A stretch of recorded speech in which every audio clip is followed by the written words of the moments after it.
Melanjutkan bedah buku kita, Kiat-Kiat Hijrah dari kemaksiatan dan istiqamah dalam ketaatan. Buku yang ditulis oleh Muhammad bin Abdullah Ad-Duwaish. Dan kita sudah sempat membahas pasal atau bab pertamanya. Hanya saja ingin saya titik beratkan kembali bahwasanya ada hal yang luput dari banyak orang, yaitu ibadah kepada Allah Subhanahu wa Ta'ala punya kenikmatan.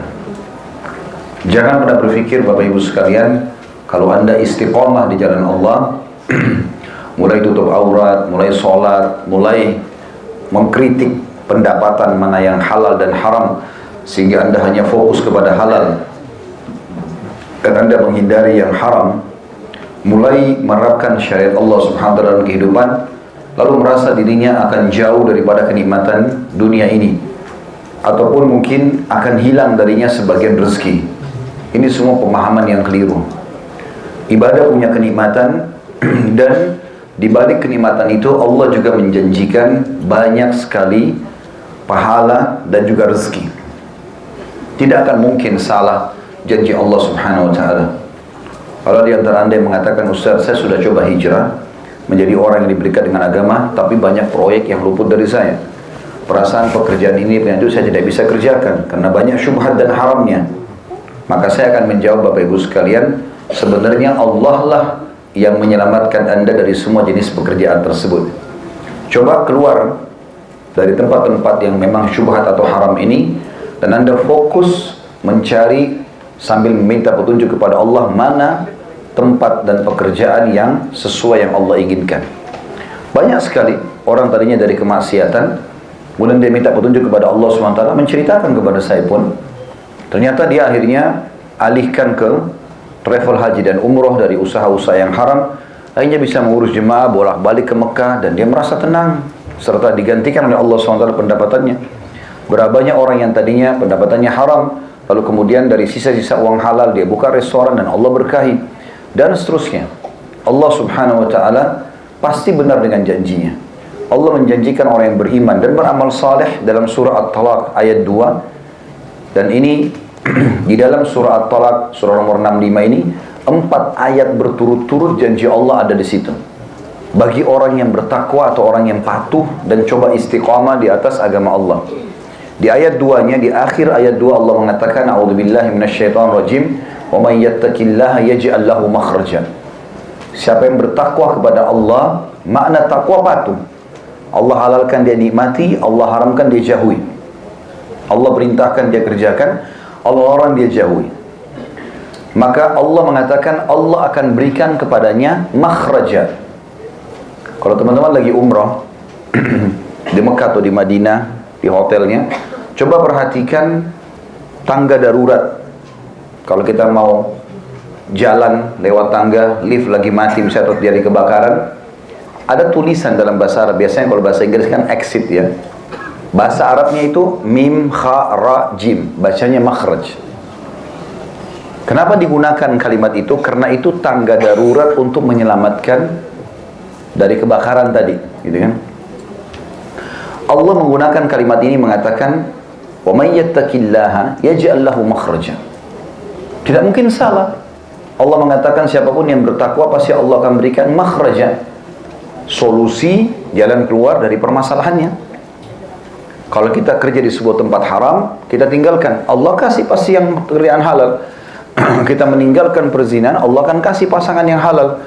Apapun yang kita tinggalkan yang buruk, kita akan dialihkan kepada yang baik. Itu janji Allah di At-Talaq ini. Dan ini diyakini oleh ribuan bahkan miliaran manusia, orang-orang beriman dari zaman Nabi SAW sampai menjelang hari kiamat nanti.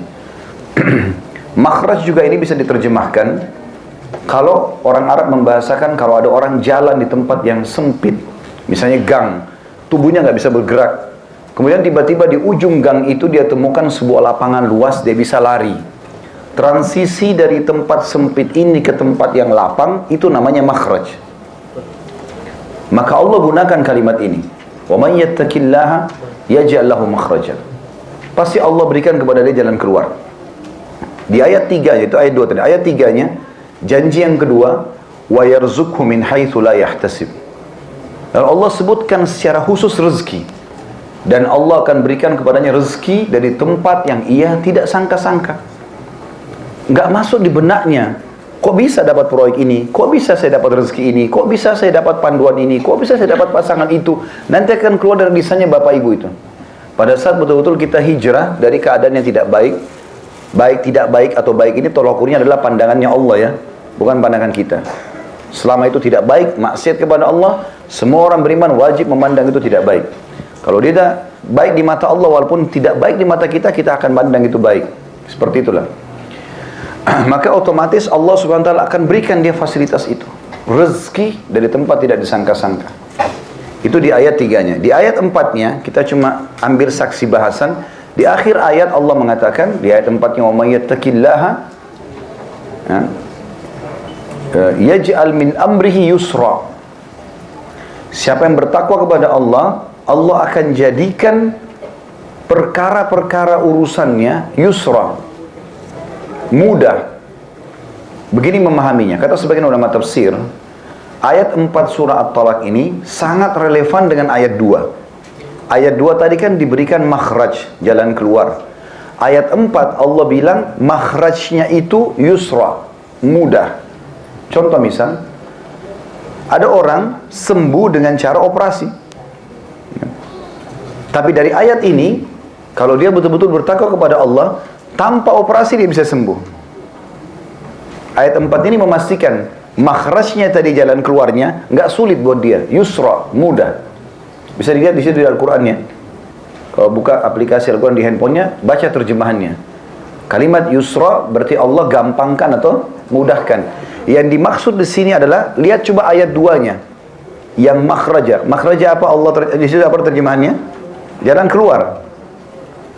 Lihat nggak? Ya. Jadi ini ada relevansinya, ada hubungannya satu sama yang lain. Berarti ayat 4 ini menafsirkan ayat 2. Makhraja di ayat 2, jalan keluar. Di ayat 4-nya dikatakan yusra, mudah. Saya pernah bedah sebuah buku, judulnya itu Keajaiban Sedekah dan Istighfar. Ada orang, kejadian nyata di Saudi, udah divonis sama dokter kena kanker dan dia tidak akan pernah bisa sembuh. Dia pergi ke dokter terbaik di Amerika. Dokter pun pada saat lihat kanker ini seorang laki-laki, kalau dia ini sudah nggak bisa bertahan lama, karena ini sudah melalui kemoterapi sekian lama, nggak berhasil, sampai semua rambutnya rontok, segala macam hal, ini sudah tinggal tunggu ajal saja. Intinya begitu, secara medis. Dia ceritakan kejadian, dan ini penulis bukunya itu mengangkat kisah itu, kisah nyata. Dia pulang ke Saudi untuk pamit sama keluarganya saja. Pamit sama istri anaknya, kalau saya sudah nggak bisa bertahan lama, ini adalah terapi saya yang terakhir di Amerika. Dokter memberikan vonisnya 90% meninggal. Dia tulis wasiat segala macam, dia pulang, terus dia ke bandar lagi untuk pergi. Pengobatan terakhir, ikhtiar terakhirnya. Dia cerita di tengah jalan menuju ke bandara, ada satu orang miskin ibu-ibu duduk di pinggir jalan. Kemudian terlintas bedak dia, kesian benar orang ini, dan mungkin ini amal saya terakhir, toh saya akan divonis meninggal dunia. Dia korek kantongnya, ditemukan 3.000 real. Mungkin kalau kita 15 juta ya. Dia ambil semuanya, ditaruh di tangannya ibu itu. Sambil dia mengatakan, saya berharap mudah-mudahan dengan ini Allah bisa sembuhin saya. Maka dia pergi ya, ke Amerika. Tiba di Amerika, begitu dari bandara tiba, dia nggak pakai ke hotel, langsung ke rumah sakit untuk terapi. Dan pada saat dan ini semua rekodnya dia, laporan dia sudah ada, reportnya sudah ada di rumah sakit. Begitu dicek kembali, ternyata semua kanker dia bersih. Dan kata itu kisah nyata, dan kata dokternya, Anda jangan permainkan kami. Anda sedang berobat kemana? Ini rumah sakit terbaik, di sini dokter terbaik. Kami vonis ini pasti nggak bisa sembuh. Kok bisa seketika sembuh? Pakai apa nih? Maka dia bilang, saya nggak buat apa-apa. Saya benar-benar pulang ke Saudi, pamit sama keluarga saya. Dan pada saat saya kembali, ini yang terjadi. Dia bilang, apakah Anda tahu hasilnya apa sekarang? Ini diperlihatkan. 0, bersih. Kayak orang tidak pernah sakit sebelumnya. Maka dia tiba-tiba konekin, dia bilang, kemungkinan besar, bukan cuma kemungkinan, kita sebagai muslim yakin, kalau sedekah itu penyebabnya. Nggak ada yang mustahil bagi Allah SWT. Ini sudah vonis mati, tapi memang ajal di tangan Allah, bisa hilang penyakit tanpa bekas. Nggak ada yang mustahil di sisi Allah Subhanahu wa Ta'ala.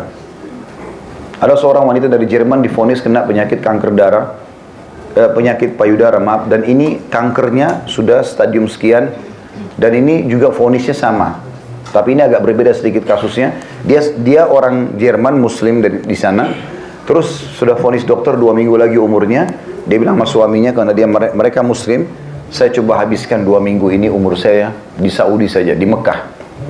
Ini sudah divonis dokter mati, dan mereka sangat yakin pasti itu akan terjadi.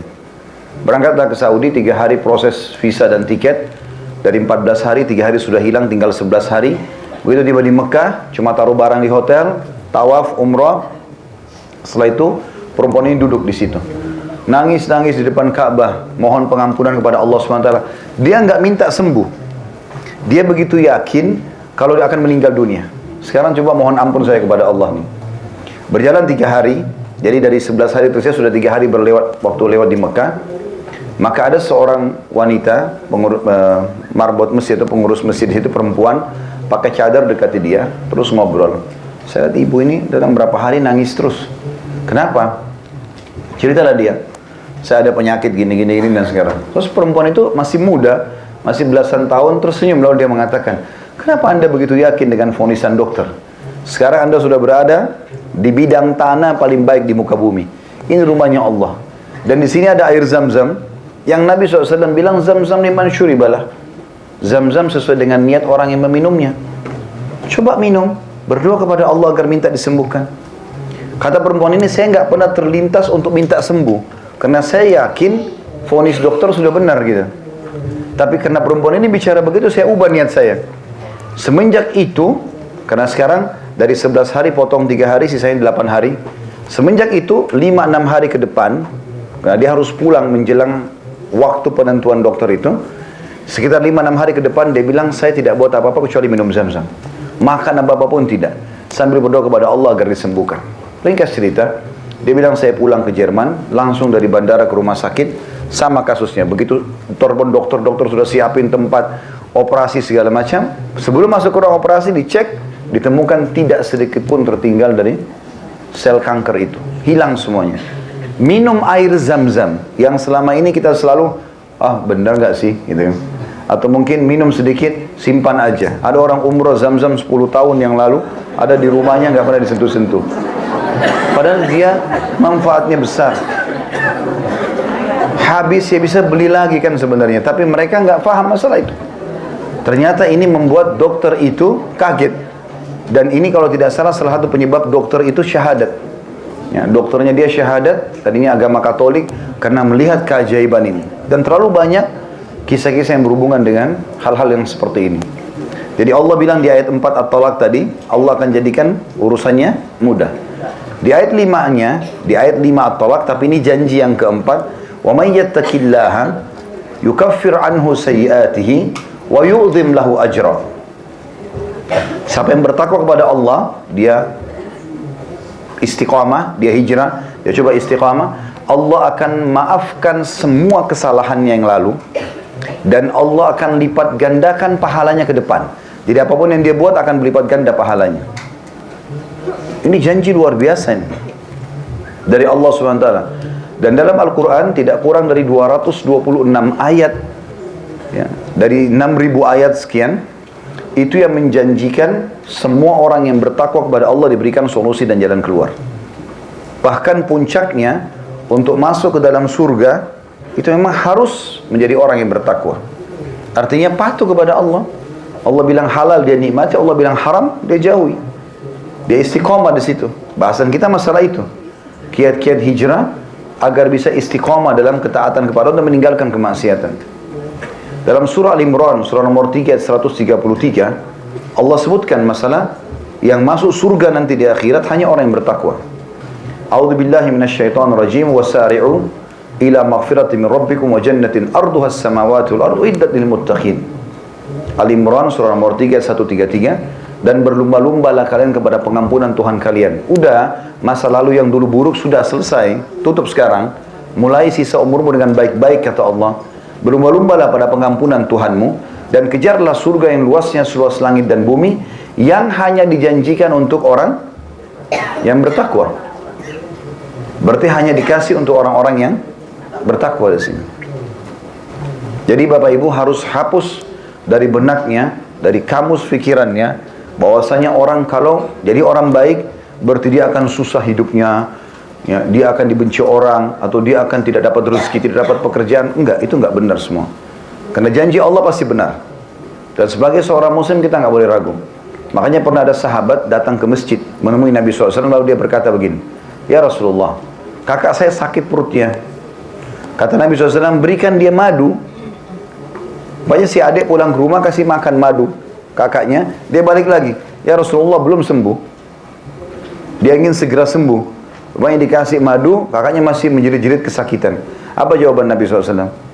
"Sesungguhnya Allah pasti benar dan perut kakakmu yang bohong." Apa maknanya? Gak mungkin Allah salah. Allah menjanjikan dalam surah An-Nahl, ya, surah tentang lebah, itu Allah sebutkan bahwasanya dari perut lebah itu keluar minuman, madu itu, yang akan jadi obat bagi manusia. Dan Nabi SAW mengatakan kesembuhan pasti, tidak ada keraguan, dalam tiga hal.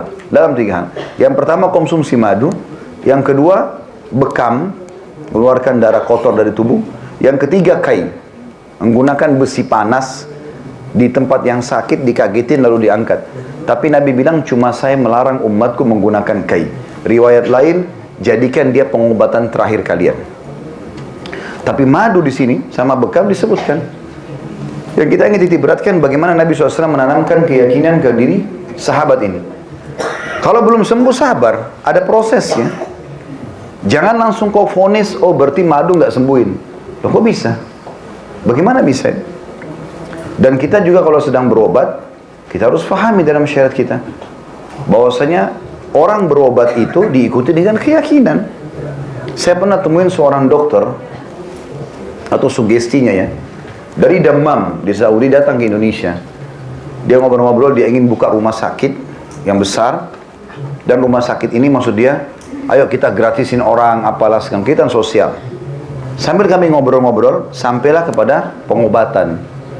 Dia bilang sebenarnya di dalam tubuh manusia itu sudah ada sistem antibodi yang sangat kuat. Kalau dokter faham, dia cuma tunggangi antibodi itu supaya bisa melawan penyakit. Dan itu yang paling kuat bukan konsumsi obat, tapi motivasi, gitu kan? Dia bilang sama pasiennya, Anda pasti sembuh. Yakin begini dan begitu, misalnya. Itu lebih kuat daripada minum obatnya sendiri. Karena dia akan berbesar hati untuk bisa semangat hidup lagi, seperti itulah. Dia bilang pernah kejadian, ada orang datang kepada saya di rumah sakit dia di Dammam. Dia bawa resep dokter dengan nama-nama dokter yang pernah dia berobat. Rupanya kata dokter ini yang sedang bicara sama saya lihat obat-obatnya bagus semua. Juga dokter-dokter yang disebut namanya dokter spesialis semua. Udah cukup gitu loh. Bahkan itu mungkin lebih pintar daripada saya. Cuma orang ini kayak penuh dengan was-was dalam dirinya. Dia bilang, apa yang Anda mau? Dia bilang, saya mau sembuh dok. Baik, kata dia. Dia cerita sama saya sendiri ya. Dia bilang, saya masuk ke dalam, saya ambil suntik yang baru, saya isi dengan air putih biasa. Lalu kemudian saya keluar, saya bilang, saya akan suntik Anda. Kalau tidak sembuh dengan suntikan ini, Anda tidak akan sembuh selamanya. Dia bilang, saya suntik dia. 2 hari kemudian dia telepon saya, dok saya sudah sembuh. Ternyata ada was-was saja ini permasalahannya. Jadi sebenarnya kuasa Allah Subhanahu wa taala, Allah bisa melakukan apa saja ya, dan itu tidak perlu diragukan, dan Allah membukakan banyak sekali pintu-pintu kebaikan bagi orang yang bertakwa. Saran saya saja, Bapak Ibu tonton ceramah kami di YouTube, judulnya Indahnya Menjadi Seorang Mukmin.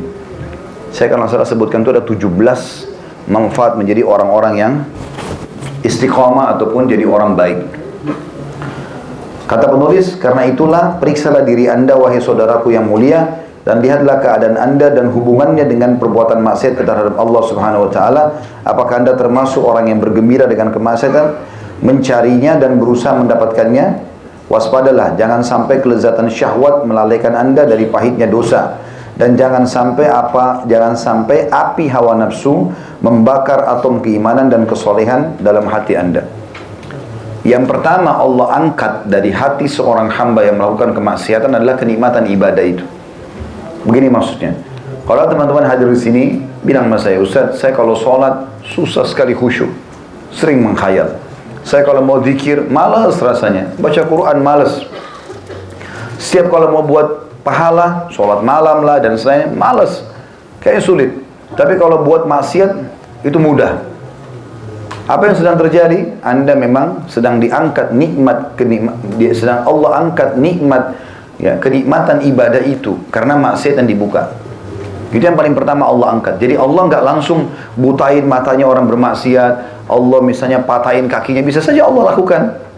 Allah buat dia keluar, ditabrak, mati, bisa saja.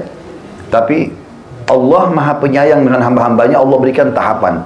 Cuma tahap pertama ini berat sekali. Maksudnya adalah, kalau orang buat dosa, akan diangkat kenikmatan ibadah darinya. Jadinya tidak nikmat lagi ibadah itu. Padahal sebenarnya itu nikmat yang sangat besar. Bisanya kita sujud, mohon kepada Allah, menangis, kita baca Quran rasanya nggak mau berhenti, kalau berdoa rasanya nggak mau menutup doanya, selalu ingin komunikasi sama Tuhannya. Itu mahal sekali, dan itu yang pertama hilang kalau orang buat maksiat. Kalau Bapak Ibu merasakan ini, maka perbanyak taubat kepada Allah SWT. Dan saya katakan itu hari, saya ingatkan kembali terapinya. Coba terapkan seminggu, kalau bagus sampai sebulan ke depan. Mulai hari ini coba terapi. Semua ketaatan yang Allah sudah perintahkan, nggak usah ditambah. Seperti misalnya Bapak Ibu biasa sholat 5 waktu wajib, oke? Sholat sunnah yang Bapak Ibu mampu lakukan. Coba lakukan misalnya zikir pagi petang, oke? Misalnya baca Quran 10 ayat per hari, atau jenguk orang sakit, bakti sama orang tua. Apa yang Bapak Ibu biasa kerjakan saja, dikerjakan. Tapi sisi yang lain, Bapak Ibu lebih tahu masing-masing dosa apa yang sedang Anda lakukan. Tutup kerannya. Jangan lakukan lagi dosa itu. Biarkan ketaatan ini terus naik, dan ini tertutup. Nanti di sini akan ada kehusyuannya. Akan muncul nanti perasaan nyaman sholat itu, nyaman baca Quran itu, dan seterusnya, karena dosanya sudah tertutup. Kalau ini masih dibuka dan masih berimbang, maka tidak ada kenikmatan ibadah, tidak ada kenikmatan juga berbuat dosa itu. Ya. Saya kasih contoh tuh hari kalau masih ingat. Kalau ada orang menggabungkan ini, misal dia mabuk, tapi dia juga jaga sholat. Dia mabuk jam 2 malam, jam 4 subuh azan subuh misalnya. Sambil mabuk, sambil nggak enak dia. Ini saya mau mabuk, tapi sebentar azan subuh. Jadi mabuknya nggak enak, karena dia mau gabung dua-duanya. Nggak bisa ketemu, seperti minyak sama air. Dia pakai jilbab atau pakai cadar, tapi masih mau pacaran misalnya. Atau laki-lakinya sudah mulai masuk masjid, sudah mulai baik, tapi pacaran. Dia serba salah. Mau gandengan nggak enak, mau jalan sama-sama nggak enak, ketakutan sana sini. Karena dia mau gabungin keduanya, nggak bisa ketemu ini. Bapak Ibu harus menjadi orang baik sekalian, supaya rasakan kenikmatannya ibadah itu. Atau jadi orang buruk sekalian, tapi ini bahaya, ujungnya neraka. Jangan berada di tengah-tengah. Karena banyak orang begitu. Ya apalah istilahnya, abu-abu atau yang. Tapi yang jelas teman-teman, kalau Anda masih membuka ini dan membuka ini, hilang kenikmatan dua-duanya. Kenikmatan ibadahnya nggak ada, kenikmatan dosanya juga nggak ada. Gitu. Memang harus ditutup salah satunya. Kalau orang dia tidak mau ibadah sama sekali, pemabuk nggak mau ibadah, nggak pikirin sholat, nggak pikirin apa, dia mabuk sampai jatuh di pinggir jalan, dia nggak peduli kan? Karena dia nikmati dosanya, tapi ini bahaya ke neraka. Atau orang dasarnya nikmati ibadahnya, dia tutup pintu maksiatnya. Kalau Bapak Ibu kerjakan ini, terus ibadah yang rutin saja, yang wajib-wajib misalnya, dosanya ditutup, nanti akan naik terus rate-nya, dosanya turun. Nanti lama-lama makin kental terasa keimanan itu. Sampai pada tingkat, Bapak Ibu bisa jijik dengan dosa itu. Kok kenapa orang itu begitu ya? Kok kenapa dulu saya buat ya? Begitu nanti. Saya tanya sendiri beberapa jemaah saya yang sudah coba terapkan ini. Bagaimana perasaannya, akhi? Oh, saya bertanya-tanya, Ustaz, kenapa dulu saya buat itu ya? Kemana uang saya keluarin dulu begini dan begitu? Itu dulu ada kisahnya. Para sahabat begitu, seperti Ikrimah bin Abi Jahal radhiyallahu anhu.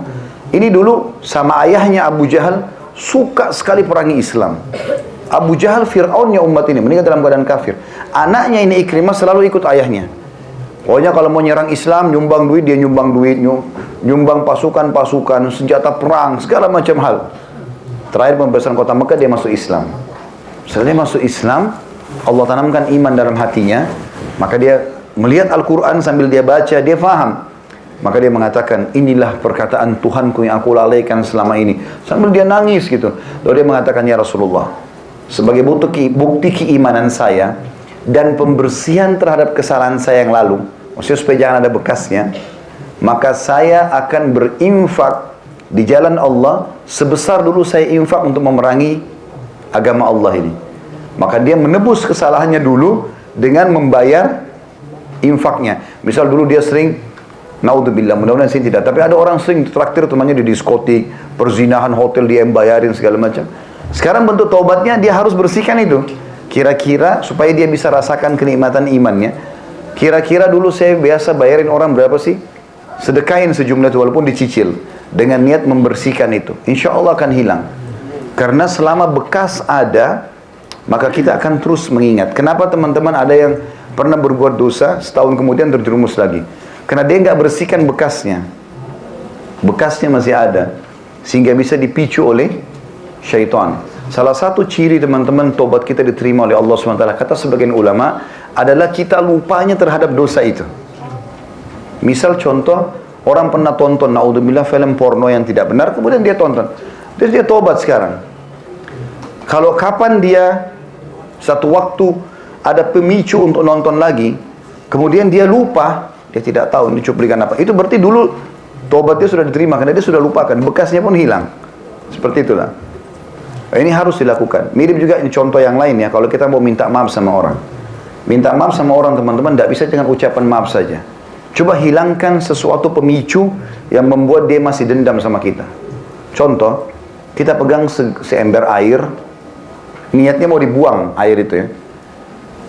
Kita mau buang di depan rumah kita, lewat seseorang, kita tidak niat melempar air ke dia, tapi lewat, terus kita siram, kena dia. Apa yang harus kita lakukan? Minta maaf. Cukup sampai situ? Bajunya basah, masalahnya. Kalau kita cuma bilang, maafin saya ya, nggak cukup. Coba tawarin lebih jauh daripada itu. Ada bekas loh. Bajunya basah, saya gantiin baju lain ya. Kalau dia betul-betul sudah mengatakan, udah nggak apa-apa, saya sudah maafin, clear. Nggak ada masalah. Kita nggak akan ada beban itu. Contoh saja.